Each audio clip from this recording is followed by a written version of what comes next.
Կարող է հոգեթերապիան կախվածություն առաջացնել։ Իրականում կարող է։ Սա կարող է լինել, երբ որ թերապևտը վատն է, եւ կարող է լինել, երբ որ լավն է։ Եկեք երկու դեպքն դիտարկենք։ Նախ, եթե վատ թերապևտի մոտ եք, նա չի խրախուսելու ձեր ինքնավարությունը, այսինքն չի օգնելու, որ դուք ձեր թերապևտը դառնաք, որ ձեր ողնաշարի վրա հենվեք, ձեր ռեսուրսները զարգացնեք, այլ ինքը անդադ դիրեկտիվ է լինելու, ձեզ ուղղորդելու է, կախվածություն է ստեղծելու իրենից, որ դուք անդադ կարիք ունենաք իր մոտ գնաք ու իրեն վճարեք, որ ձեզ օգնի, այսինքն դուք բավարար չեք ուժեղանում, այսինքն ինքը այն ծնողի դերում է լինում, դուք երեխայի դերում եք մնում։ Իսկ լավ թերապևտը օգնում է, որ դուք ձեր երեխայի ծնողը դառնաք, որ դուք ձեզ կարողանաք օգնել առանց իրենել։ Բայց երբեմն մարդը, ով որ հակում ունի դեպի կախվածություն, անգիտակցորեն կարող է կրկնել այս սխեման։ Այսինքն գնալ թերապևտի մեջ կախվածության մեջ ընկնել, սա նորմալ է։ Լավ թերապևտը, երբ որ զգա, որ այցելուն իրենց կախվածության մեջ է,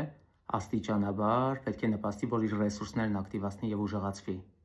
Եվ երբ որ զգա արդեն ներքին երեխան հասունացել է ու ինքը կարող է իր մասին հոգ տանել, աստիճանաբար պետք է այդ կապը կորցնել, այսինքն հեռանալ աստիճանաբար։ Լավ թերապևտը, ինչպես լավ ծնողը, պետք է սովորեցնի այցելուին, որ նա գործ ունենա առանց իրեն, այսինքն կարողանա այնքան ռեսուրսային լինել, այնքան ինքնավար լինել, այնքան ինքնուրույն որոշում կայացնող լինել, որ առանց իրեն էլ կարողանա։